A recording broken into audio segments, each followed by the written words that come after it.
Chapter 20, showing how Dodson and Fogg were men of business and their clerks men of pleasure, and how an affecting interview took place between Mr. Weller and his long-lost parent, showing also what choice spirits assembled at the Magpie and Stump, and what a capital chapter the next one will be.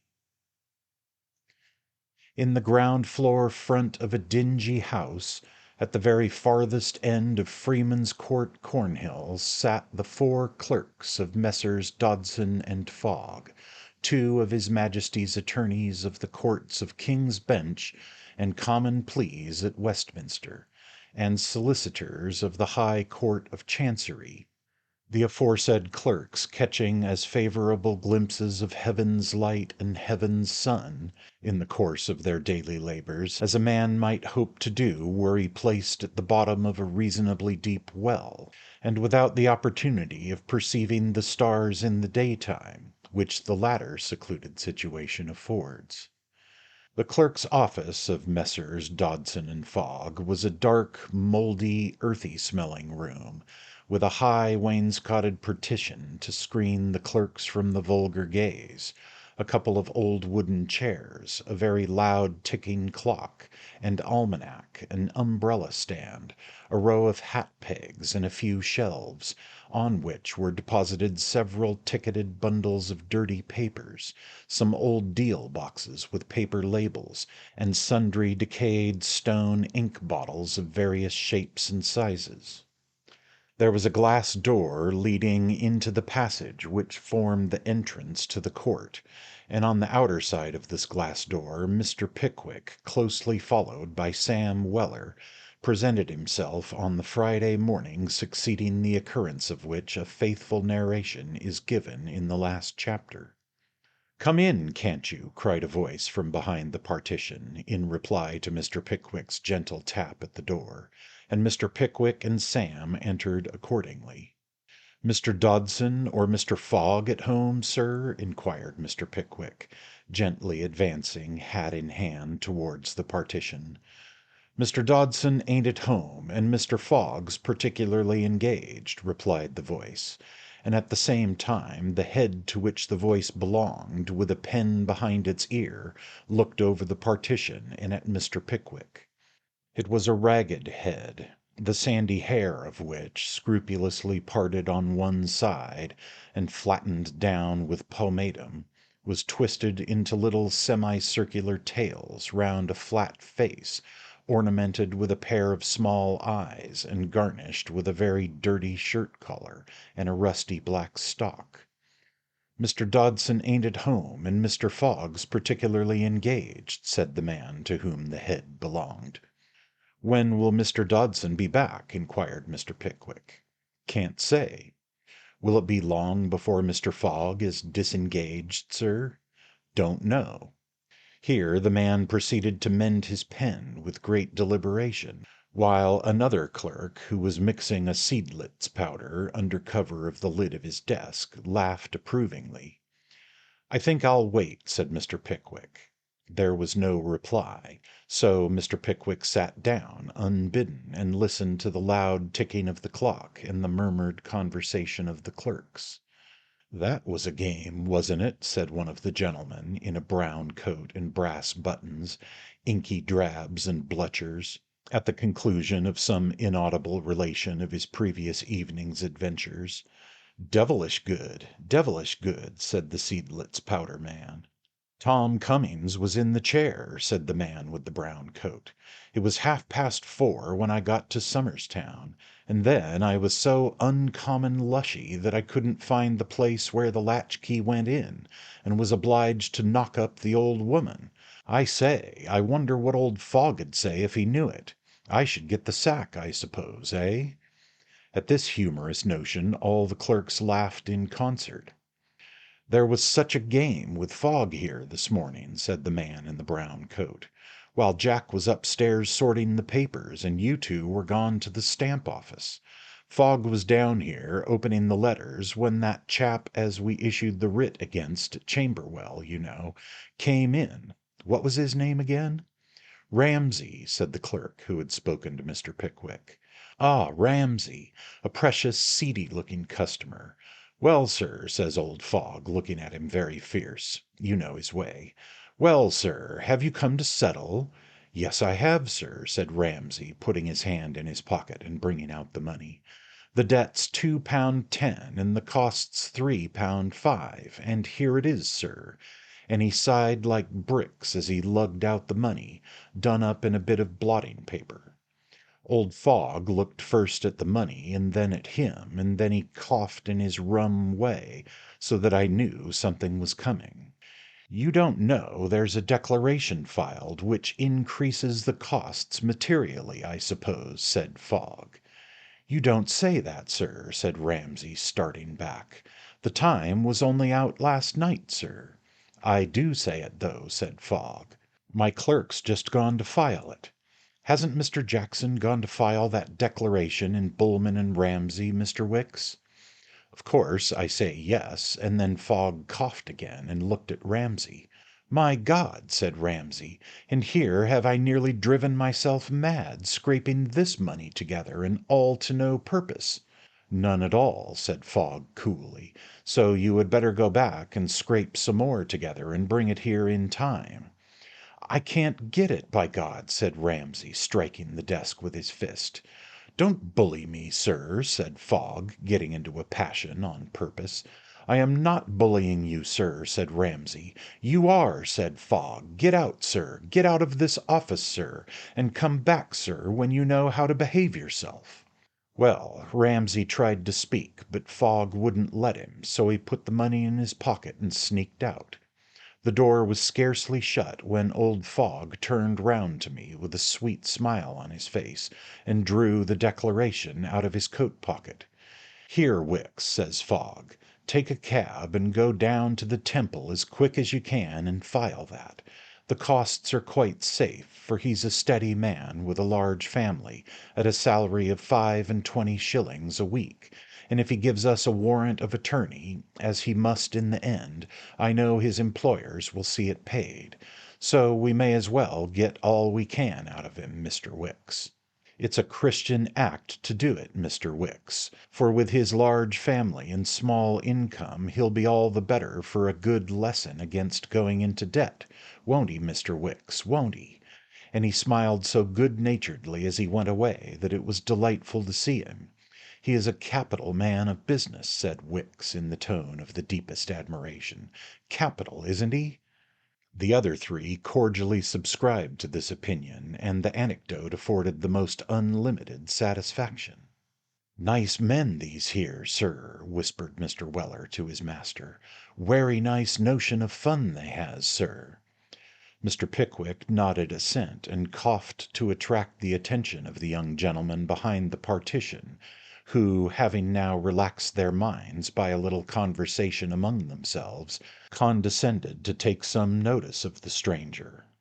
I wonder whether Fogg's disengaged now, said Jackson. I'll see, said Wicks, dismounting leisurely from his stool. What name shall I tell Mr. Fogg? Pickwick, replied the illustrious subject of these memoirs. Mr. Jackson departed upstairs on his errand, and immediately returned with a message that Mr. Fogg would see Mr. Pickwick in 5 minutes, and having delivered it, returned again to his desk. What did he say his name was? Whispered Wicks. Pickwick, replied Jackson. It's the defendant in Bardell and Pickwick. A sudden scraping of feet, mingled with the sound of suppressed laughter, was heard from behind the partition. They're a-twigging of you, sir, whispered Mr. Weller. Twigging of me, Sam, replied Mr. Pickwick. What do you mean by twigging me? Mr. Weller replied by pointing with his thumb over his shoulder, and Mr. Pickwick, on looking up, became sensible of the pleasing fact that all the 4 clerks, with countenances expressive of the utmost amusement, and with their heads thrust over the wooden screen, were minutely inspecting the figure and general appearance of the supposed trifler with female hearts, and disturber of female happiness. On his looking up, the row of heads suddenly disappeared, and the sound of pens travelling at a furious rate over paper immediately succeeded. A sudden ring at the bell which hung in the office summoned Mr. Jackson to the apartment of Fogg, from whence he came back to say that he, Fogg, was ready to see Mr. Pickwick, if he would step upstairs. Upstairs Mr. Pickwick did step accordingly, leaving Sam Weller below. The room door of the one pair back bore inscribed in legible characters the imposing words Mr. Fogg, and having tapped thereat and been desired to come in, Jackson ushered Mr. Pickwick into the presence.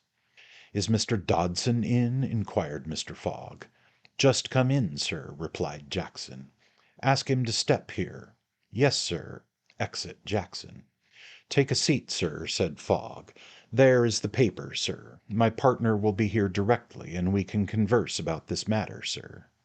Mr. Pickwick took a seat and the paper, but instead of reading the paper, peeped over the top of it and took a survey of the man of business, who was an elderly, pimply-faced, vegetable diet sort of man, in a black coat, dark mixture trousers, and small black gaiters, a kind of being who seemed to be an essential part of the desk at which he was writing, and to have as much thought or feeling. After a few minutes' silence, Mr. Dodson, a plump, portly, stern-looking man with a loud voice, appeared, and the conversation commenced. "This is Mr. Pickwick," said Fogg. "Ah, you are the defendant, sir, in Bardell and Pickwick," said Dodson. "I am, sir," replied Mr. Pickwick. "Well, sir," said Dodson, "and what do you propose?" "Ah," said Fogg, thrusting his hands into his trousers pockets, and throwing himself back in his chair, "what do you propose, Mr. Pickwick?" "Hush, Fogg," said Dodson. "Let me hear what Mr. Pickwick has to say." "I came, gentlemen," said Mr. Pickwick, gazing placidly on the two partners, "I came here, gentlemen, to express the surprise with which I received your letter of the other day, and to inquire what grounds of action you can have against me." "Grounds of—" Fogg had ejaculated this much when he was stopped by Dodson. "Mr. Fogg," said Dodson, "I am going to speak." "I beg your pardon, Mr. Dodson," said Fogg. "For the grounds of action, sir," continued Dodson, with moral elevation in his air, "you will consult your own conscience and your own feelings. We, sir, we are guided entirely by the statement of our client. That statement, sir, may be true, or it may be false. It may be credible, or it may be incredible. But if it is true, and if it be credible, I do not hesitate to say, sir, that our grounds of action, sir, are strong, and not to be shaken. You may be an unfortunate man, sir, or you may be a designing one, but if I were called upon, as a juryman, upon my oath, sir, to express an opinion of your conduct, sir, I do not hesitate to assert that I should have but one opinion about it."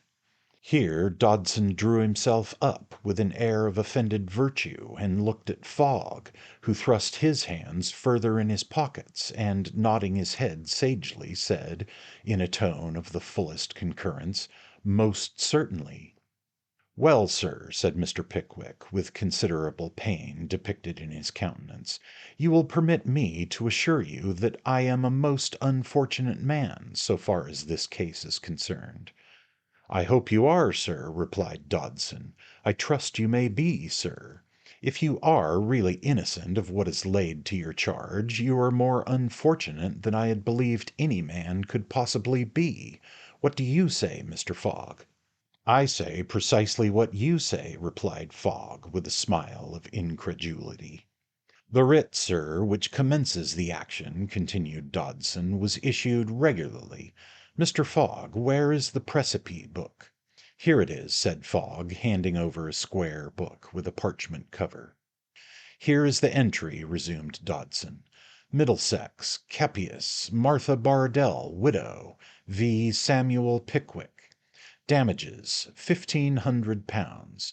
Dodson and Fogg for the plaintiff, August 28th, 1827. All regular, sir, perfectly." Dodson coughed and looked at Fogg, who said perfectly also, and then they both looked at Mr. Pickwick. "I am to understand, then," said Mr. Pickwick, "that it really is your intention to proceed with this action?" "Understand, sir, that you certainly may," replied Dodson, with something as near a smile as his importance would allow. "And that the damages are actually laid at £1,500, said Mr. Pickwick. "To which understanding you may add my assurance that if we could have prevailed upon our client, they would have been laid at treble the amount, sir," replied Dodson. "I believe Mrs. Bardell specially said, however," observed Fogg, glancing at Dodson, "that she would not compromise for a farthing less."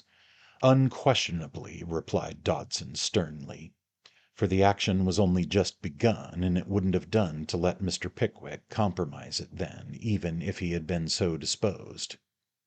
"As you offer no terms, sir," said Dodson, displaying a slip of parchment in his right hand, and affectionately pressing a paper copy of it on Mr. Pickwick with his left, "I had better serve you with a copy of this writ, sir. Here is the original, sir." "Very well, gentlemen, very well," said Mr. Pickwick, rising in person and wrath at the same time. "You shall hear from my solicitor, gentlemen." "We shall be very happy to do so," said Fogg, rubbing his hands. "Very," said Dodson, opening the door. "And before I go, gentlemen," said the excited Mr. Pickwick, turning round on the landing, "permit me to say that of all the disgraceful and rascally proceedings—" "Stay, sir, stay," interposed Dodson with great politeness. "Mr. Jackson, Mr. Wicks." "Sir," said the two clerks, appearing at the bottom of the stairs. "I merely want you to hear what this gentleman says," replied Dodson. "Pray go on, sir. Disgraceful and rascally proceedings, I think you said." "I did," said Mr. Pickwick, thoroughly roused. "I said, sir, that of all the disgraceful and rascally proceedings that ever were attempted, this is the most so. I repeat it, sir." "You heard that, Mr. Wicks," said Dodson. "You won't forget these expressions, Mr. Jackson?" said Fogg. "Perhaps you would like to call us swindlers, sir," said Dodson. "Pray do, sir, if you feel disposed. Now, pray do, sir." "I do," said Mr. Pickwick. "You are swindlers." "Very good," said Dodson. "You can hear down there, I hope, Mr. Wicks?" "Oh, yes, sir," said Wicks. "You had better come up a step or two higher if you can't," added Mr. Fogg. "Go on, sir, do go on. You had better call us thieves, sir, or perhaps you would like to assault one of us. Pray do it, sir, if you would. We will not make the smallest resistance. Pray do it, sir." As Fogg put himself very temptingly within the reach of Mr. Pickwick's clenched fist, there is little doubt that that gentleman would have complied with his earnest entreaty, but for the interposition of Sam, who, hearing the dispute, emerged from the office, mounted the stairs, and seized his master by the arm. "You just come away," said Mr. Weller. "Battledore and shuttlecock's a werry good game, ven you ain't the shuttlecock and two lawyers the battledores, in which case it gets too excitin' to be pleasant. Come away, sir. If you want to ease your mind by blowing up somebody, come out into the court and blow up me, but it's rayther too expensive work to be carried on here." And without the slightest ceremony Mr. Weller hauled his master down the stairs and down the court, and having safely deposited him in Cornhill, fell behind, prepared to follow whithersoever he should lead. Mr. Pickwick walked on abstractedly, crossed opposite the mansion house, and bent his steps up Cheapside. Sam began to wonder where they were going, when his master turned round and said, "Sam, I will go immediately to Mr. Perker's." "That's just exactly the werry place vere you ought to have gone last night, sir," replied Mr. Weller. "I think it is, Sam," said Mr. Pickwick. "I know it is," said Mr. Weller. "Well, well, Sam," replied Mr. Pickwick, "we will go there at once. But first, as I have been rather ruffled, I should like a glass of brandy and water. Warm, Sam. Where can I have it, Sam?" Mr. Weller's knowledge of London was extensive and peculiar. He replied without the slightest consideration, "Second court on the right hand side. Last house but vun on the same side the vay. Take the box as stands in the first fireplace, 'cause there ain't no leg in the middle of the table, which all the others has, and it's wery inconvenient." Mr. Pickwick observed his valet's directions implicitly, and bidding Sam follow him, entered the tavern he had pointed out, where the hot brandy and water was speedily placed before him, while Mr. Weller, seated at a respectful distance, though at the same table with his master, was accommodated with a pint of porter. The room was one of very homely description, and was apparently under the especial patronage of stage coachmen, for several gentlemen, who had all the appearance of belonging to that learned profession, were drinking and smoking in the different boxes. Among the number was one stout, red-faced, elderly man, in particular, seated in an opposite box, who attracted Mr. Pickwick's attention. The stout man was smoking with great vehemence, but between every half-dozen puffs he took his pipe from his mouth and looked first at Mr. Weller and then at Mr. Pickwick. Then he would bury in a quart pot as much of his countenance as the dimensions of the quart pot admitted of its receiving, and take another look at Sam and Mr. Pickwick. Then he would take another half-dozen puffs with an air of profound meditation, and look at them again. At last the stout man, putting up his legs on the seat and leaning his back against the wall, began to puff at his pipe without leaving off at all, and to stare through the smoke at the newcomers as if he had made up his mind to see the most he could of them. At first the evolutions of the stout man had escaped Mr. Weller's observation, but by degrees, as he saw Mr. Pickwick's eyes every now and then turning towards him, he began to gaze in the same direction, at the same time shading his eyes with his hand, as if he partially recognized the object before him, and wished to make quite sure of its identity. His doubts were speedily dispelled, however, for the stout man having blown a thick cloud from his pipe, a hoarse voice, like some strange effort of ventriloquism, emerged from beneath the capacious shawls which muffled his throat and chest, and slowly uttered these sounds: "Why, Sammy!" "Who's that, Sam?" inquired Mr. Pickwick. "Why, I shouldn't have believed it, sir," replied Mr. Weller, with astonished eyes. "It's the old 'un." "Old one?" said Mr. Pickwick. "What old one?" "My father, sir," replied Mr. Weller. "How are you, my ancient?" And with this beautiful ebullition of filial affection, Mr. Weller made room on the seat beside him for the stout man, who advanced, pipe in mouth and pot in hand, to greet him. "Why, Sammy," said the father, "I hadn't seen you for 2 year and better." "No more you have, old codger," replied the son. "How's mother-in-law?" "Why, I'll tell you what, Sammy," said Mr. Weller, senior, with much solemnity in his manner, "there never was a nicer woman as a widder than that 'ere second wenture o' mine. A sweet creature she was, Sammy. All I can say on her now is, that as she was such an uncommon pleasant widder, it's a great pity she ever changed her condition. She don't act as a vife, Sammy." "Don't she, though?" inquired Mr. Weller, junior. The elder Mr. Weller shook his head as he replied with a sigh, "I've done it once too often, Sammy, I've done it once too often. Take example by your father, my boy, and be wery careful o' widders all your life, especially if they've kept a public house, Sammy." Having delivered this parental advice with great pathos, Mr. Weller senior refilled his pipe from a tin box he carried in his pocket, and lighting his fresh pipe from the ashes of the old one, commenced smoking at a great rate. "Beg your pardon, sir," he said, renewing the subject, and addressing Mr. Pickwick, after a considerable pause. "Nothing personal, I hope, sir. I hope you hadn't got a widder, sir." "Not I," replied Mr. Pickwick, laughing, and while Mr. Pickwick laughed, Sam Weller informed his parent in a whisper of the relation in which he stood towards that gentleman. "Beg your pardon, sir," said Mr. Weller, senior, taking off his hat. "I hope you've no fault to find with Sammy, sir." "None whatever," said Mr. Pickwick. "Wery glad to hear it, sir," replied the old man. I took a good deal o' pains with his edication, sir. Let him run in the streets when he was werry young, and shift for himself. It's the only way to make a boy sharp, sir."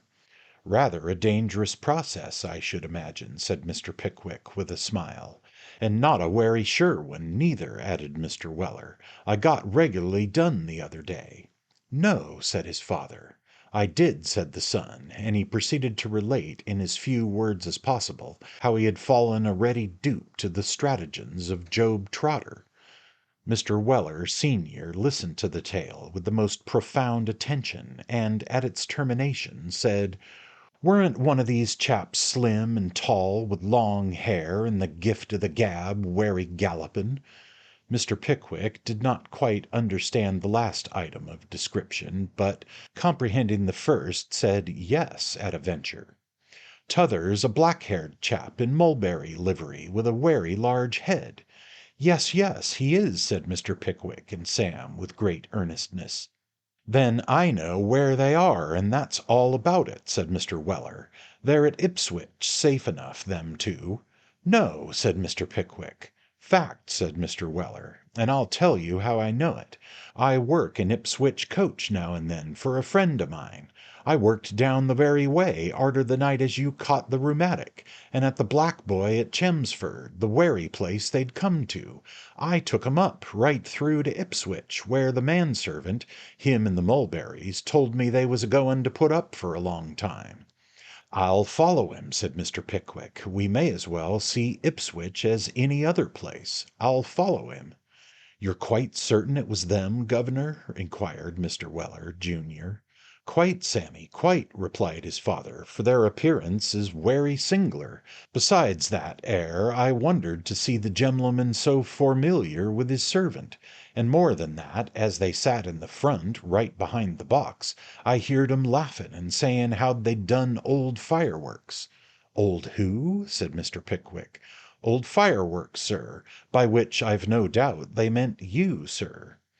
There is nothing positively vile or atrocious in the appellation of old fireworks, but still it is by no means a respectful or flattering designation. The recollection of all the wrongs he had sustained at Jingle's hands had crowded on Mr. Pickwick's mind the moment Mr. Weller began to speak. It wanted but a feather to turn the scale, and old fireworks did it. "I'll follow him," said Mr. Pickwick, with an emphatic blow on the table. "I shall work down to Ipswich the day arter tomorrow, sir," said Mr. Weller, the elder, "from the Bull in Whitechapel, and if you really mean to go, you'd better go with me." "So we had," said Mr. Pickwick. "Very true. I can write to Bury and tell him to meet me at Ipswich. We will go with you. But don't hurry away, Mr. Weller. Won't you take anything?" "You're werry good, sir," replied Mr. W., stopping short. "Perhaps a small glass of brandy to drink your health and success to Sammy, sir, wouldn't be amiss." "Certainly not," replied Mr. Pickwick. "A glass of brandy here." The brandy was brought, and Mr. Weller, after pulling his hair to Mr. Pickwick and nodding to Sam, jerked it down his capacious throat as if it had been a small thimbleful. "Well done, father," said Sam. "Take care, old fellow, or you'll have a touch of your old complaint, the gout." "I've found a sovereign cure for that, Sammy," said Mr. Weller, setting down the glass. "A sovereign cure for the gout?" said Mr. Pickwick, hastily producing his notebook. "What is it?" "The gout, sir," replied Mr. Weller. "The gout is a complaint as arises from too much ease and comfort. If ever you're attacked with the gout, sir, jist you marry a widder as got a good loud woice, with a decent notion of using it, and you'll never have the gout again. It's a capital prescription, sir. I takes it regular, and I can warrant it to drive away any illness as is caused by too much jollity." Having imparted this valuable secret, Mr. Weller drained his glass once more, produced a labored wink, sighed deeply, and slowly retired. "Well, what do you think of what your father says, Sam?" inquired Mr. Pickwick, with a smile. "Think, sir," replied Mr. Weller. "Why, I think he's the wictim of connubiality, as Bluebeard's domestic chaplain said, with a tear of pity, when he buried him." There was no replying to this very apposite conclusion, and therefore Mr. Pickwick, after settling the reckoning, resumed his walk to Gray's Inn. By the time he reached its secluded groves, however, 8 o'clock had struck, and the unbroken stream of gentlemen in muddy high-lows, soiled white hats, and rusty apparel, who were pouring towards the different avenues of egress, warned him that the majority of the offices had closed for that day. After climbing 2 pairs of steep and dirty stairs, he found his anticipations were realized. Mr. Perker's outer door was closed, and the dead silence which followed Mr. Weller's repeated kicks thereat announced that the officials had retired from business for the night. "This is pleasant, Sam," said Mr. Pickwick. "I shouldn't lose an hour in seeing him. I shall not be able to get one wink of sleep to-night, I know, unless I have the satisfaction of reflecting that I have confided this matter to a professional man." "Here's an old woman coming upstairs, sir," replied Mr. Weller. "P'raps she knows where we can find somebody. Hullo, old lady, vere's Mr. Perker's people?" "Mr. Perker's people," said a thin, miserable-looking old woman, stopping to recover breath after the ascent of the staircase. "Mr. Perker's people's gone, and I'm a-going to do the office out." "Are you Mr. Perker's servant?" inquired Mr. Pickwick. "I am Mr. Perker's laundress," replied the woman. "Ah," said Mr. Pickwick, half aside to Sam, "it's a curious circumstance, Sam, that they call the old women in these inns laundresses. I wonder what that's for."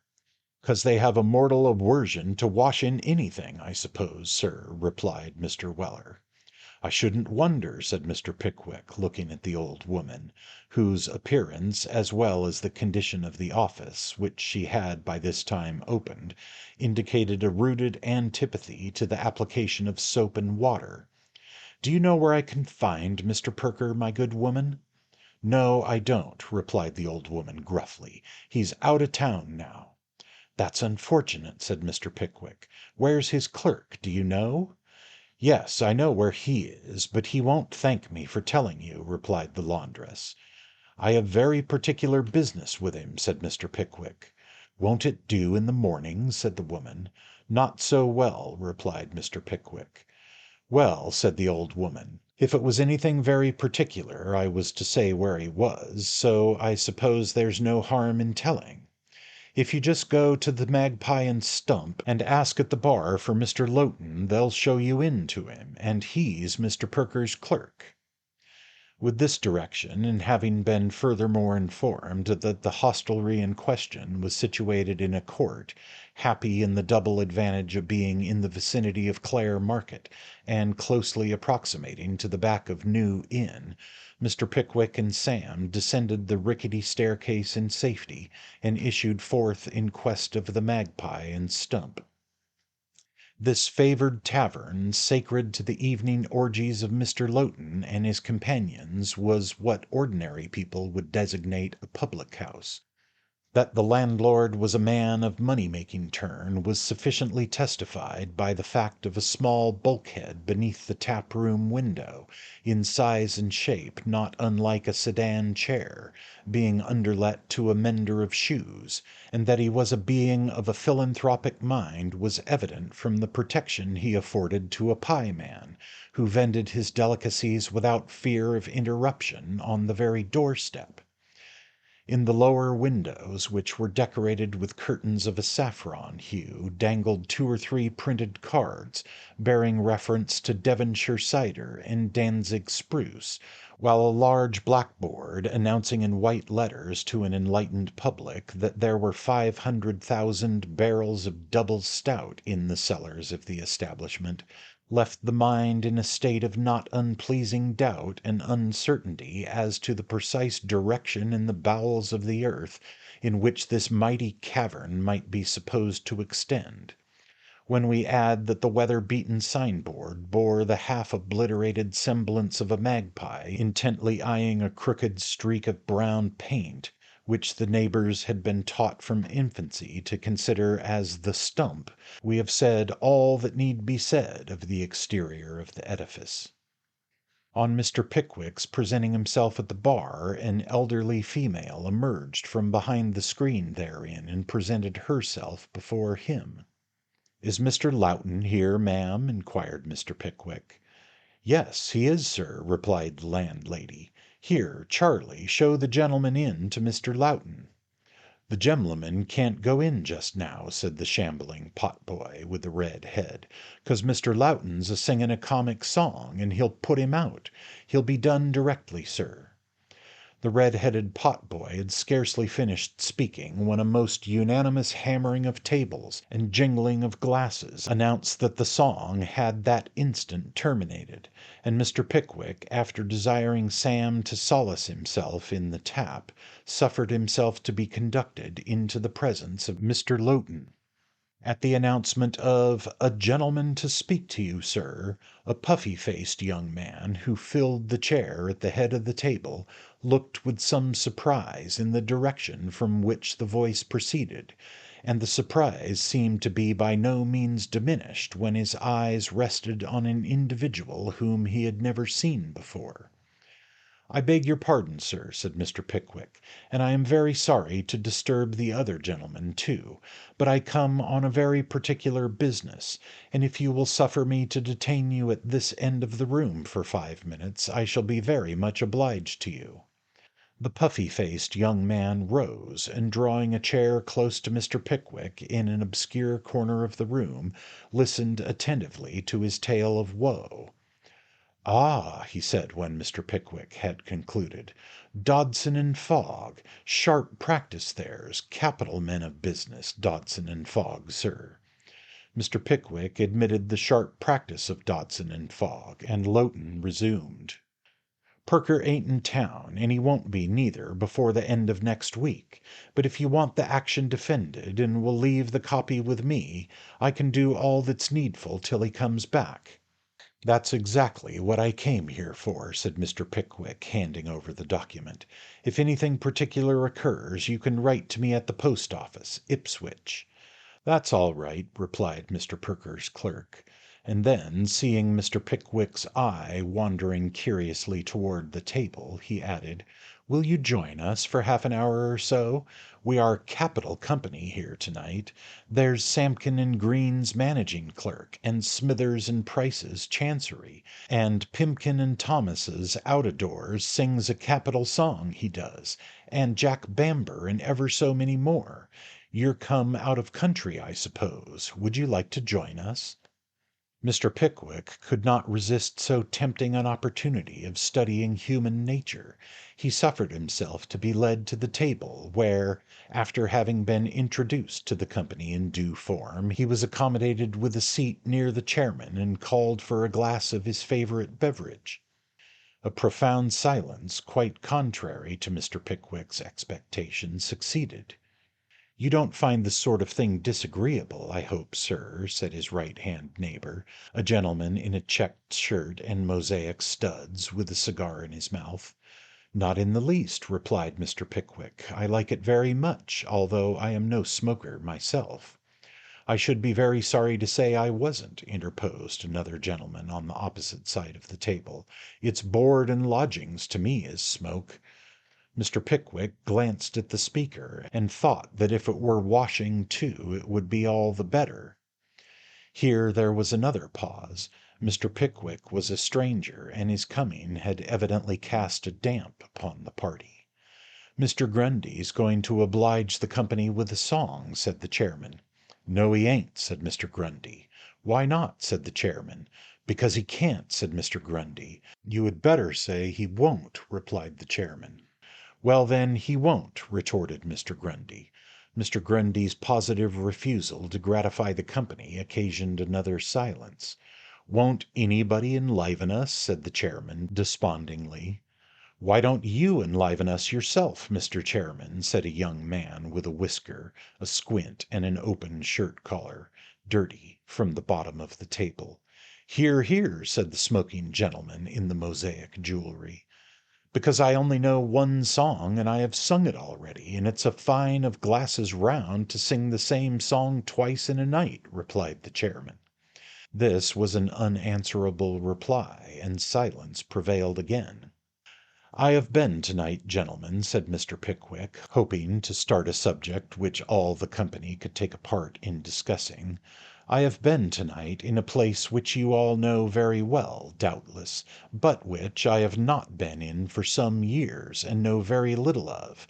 I mean Gray's Inn, gentlemen. Curious little nooks in a great place like London, these old inns are." "By Jove!" said the chairman, whispering across the table to Mr. Pickwick, "you have hit upon something that one of us at least would talk upon forever. You'll draw old Jack Bamber out. He was never heard to talk about anything else but the inns, and he has lived alone in them till he's half crazy." The individual to whom Lawton alluded was a little, yellow, high-shouldered man, whose countenance, from his habit of stooping forward when silent, Mr. Pickwick had not observed before. He wondered, though, when the old man raised his shrivelled face and bent his grey eye upon him with a keen, inquiring look, that such remarkable features could have escaped his attention for a moment. There was a fixed grim smile perpetually on his countenance. He leaned his chin on a long skinny hand with nails of extraordinary length, and as he inclined his head to one side and looked keenly out from beneath his ragged grey eyebrows, there was a strange wild slyness in his leer, quite repulsive to behold. This was the figure that now started forward and burst into an animated torrent of words. As this chapter has been a long one, however, and as the old man was a remarkable personage, it will be more respectful to him, and more convenient to us, to let him speak for himself in a fresh one.